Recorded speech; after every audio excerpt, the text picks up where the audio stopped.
مرحبا أحلى متابعين، سنحدثكم اليوم عن مقولة طريفة لمذيعة قطرية في إذاعة قطر الرسمية خاطبت المستمعين وعلى الهواء مباشرة بالقول: هاتوا لنا أيوب طارش. فما هي قصة هذه المقولة وما هي مناسبتها؟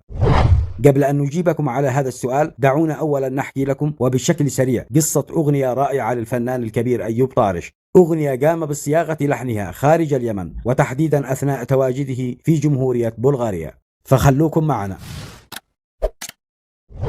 في يوم من الأيام تم اختيار أيوب طارش ليمثل اليمن في مهرجان للتراث في أوروبا وتحديدا في جمهورية بلغاريا، ولأنه فنان مرهف الحس كان يعلم أن هذه السفرية ستحرك فيه مشاعر الغربة والحنين للوطن، كونها السفرية الأولى له خارج اليمن، بل والسفرية الأولى له على متن طائرة. فالتقى برفيق دربه الشاعر المرحوم عبد الله عبد الوهاب نعمان وأخبره بأنه سيسافر لبلغاريا، وطلب منه كلمات توصف شعور الحنين للوطن والذي يعلم أنه سيعيشه هناك في بلغاريا. فقال له النعمان: خلاص يا أيوب، ارجع لي بكرة وطلبك جاهز إن شاء الله.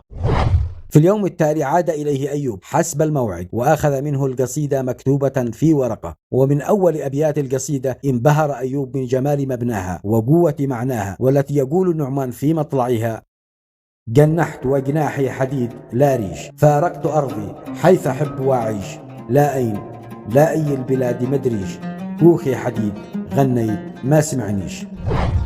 عندما فرغ أيوب من قراءة القصيدة قال له الشاعر النعمان: ها كيف أعجبتك يا أيوب أو تشتي غيرها؟ فرد أيوب وقال: إيش أعجبتنا يا أخ عبد الله، هذه أبكيتنا بها وعادنا ما سافرت. وأضاف ضاحكا: على هكذا يا أخ عبد الله ما عاد تشتيش أسافر. سافر أيوب وأخذ هذه القصيدة معه، وهناك وفي مقر إقامته في العاصمة البلغارية مدينة صوفيا صنع هذه الأغنية وصاغ لحنها الشجي الجميل.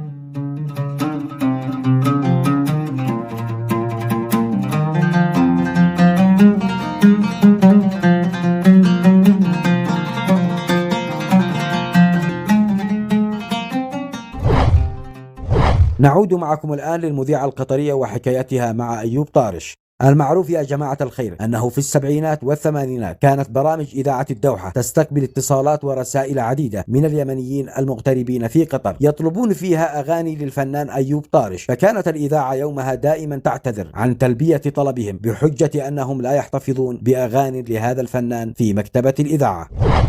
مرت الأيام وإلى أن زار الفنان أيوب طارش دولة قطر في الثمانينات تقريبا، فما كان من القائمين على إذاعة الدوحة إلا أن استضافوا وسجلوا معه سهرة فنية مميزة تجاوب من خلالها الفنان أيوب طارش مع طلبات المستمعين المتلهفين لسماع صوته الشجي، وسجل في تلك السهرة عددا من روائعه الغنائية، وكانت أغنية رشوا عطور الكاذية أشهرها، إلى جانب عدد من الأغاني منها أغنية يا شاري البرق وأغنية حبيت وغيرها.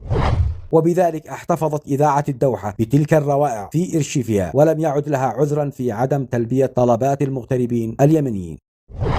الطريف في الأمر أن المذيعة مقدمة تلك السهرة خاطبت المغتربين اليمنيين بلهجتها الدارجة قائلة: من زمان وحنا نقول لكم طرشوا لنا أيوب طارش وحنا نطرش لكم أغاني. طبعا معنى كلامها من زمان وحنا نقول لكم جيبوا لنا أيوب طارش وحنا نجيب لكم أغاني. الصورة التي تشاهدونها الآن هي لأيوب طارش وهو يدندن في تلك السهرة الطارشية المميزة. إلى اللقاء.